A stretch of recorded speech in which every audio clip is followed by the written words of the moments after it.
Today we are going to learn about Kotlin multi-platform. Let's go through overview.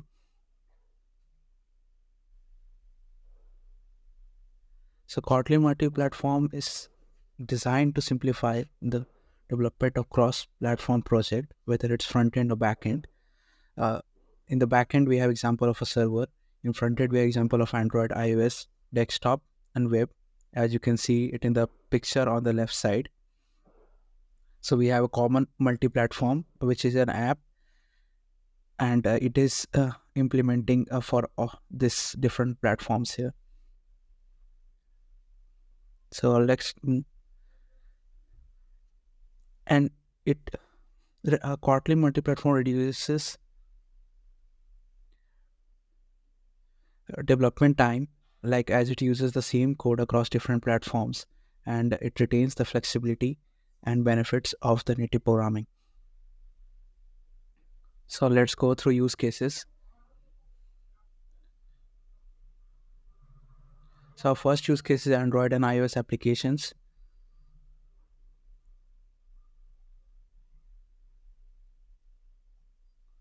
So we can build like cross-platform mobile application to implement various features like networking, data storage, data validation, analytics, computation, and other application logic for both Android and iOS projects.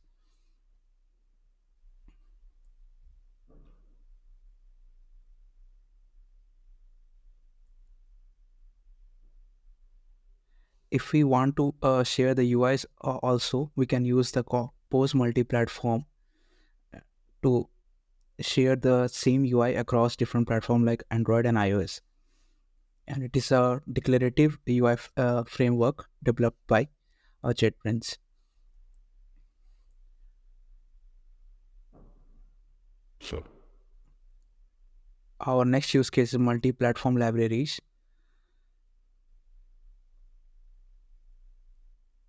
So we can create a multi-platform library with a platform-specific implementation for JVM web and native platforms. And this library can be used as a dependency in other cross-platform projects.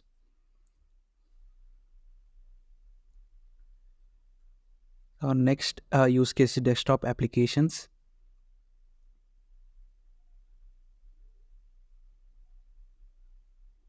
So Compose multi-platform allows us to share the UI across different desktop applications like Windows, Mac OS, and Linux.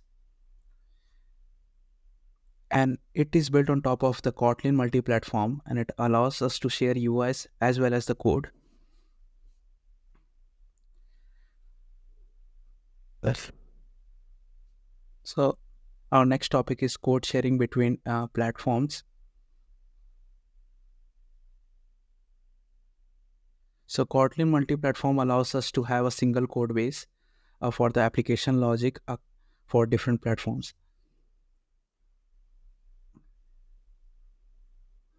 We also get advantage of the native programmings, including great performance and full access to platform SDK. Like we can uh, develop the UI in the native languages.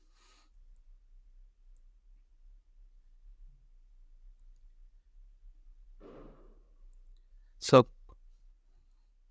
Kotlin provides us a few mechanisms for code sharing. Like we can share the code among all the platform, or we can share the code among some platform and try to reuse the code as much as possible across different platforms.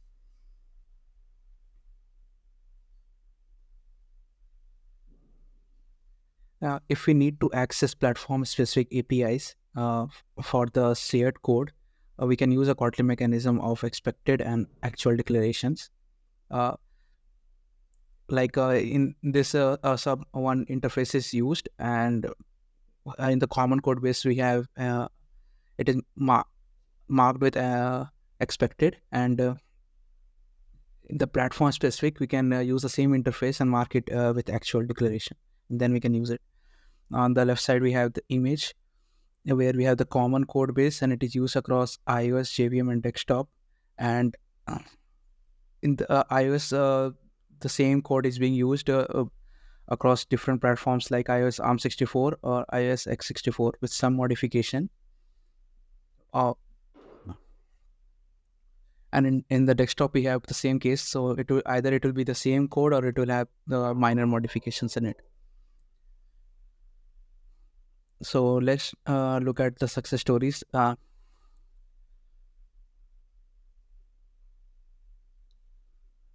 So McDonald's has used Kotlin multi-platform in their global app to reduce code redundancies and to use the same code base across multiple platforms.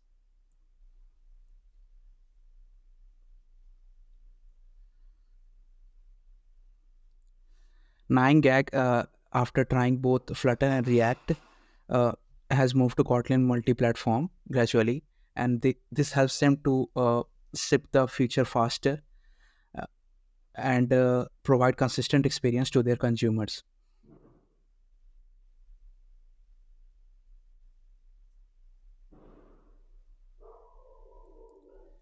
VMware is also using Kotlin multi-platform in their Workspace ONE productivity app in different modules to implement different use cases in consistent and cross-platform way.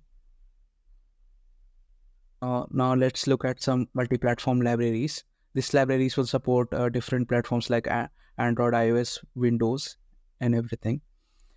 So first, one is for network. Network, we have KTOR. So it's an asynchronous framework for creating microservices, web applications, and etc.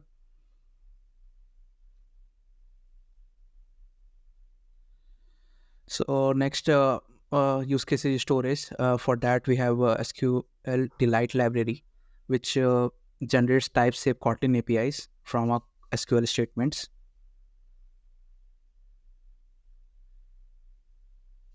So next use case is dependency injection. For that, we have a Coin library, and it is a lightweight dependency injection framework for Kotlin.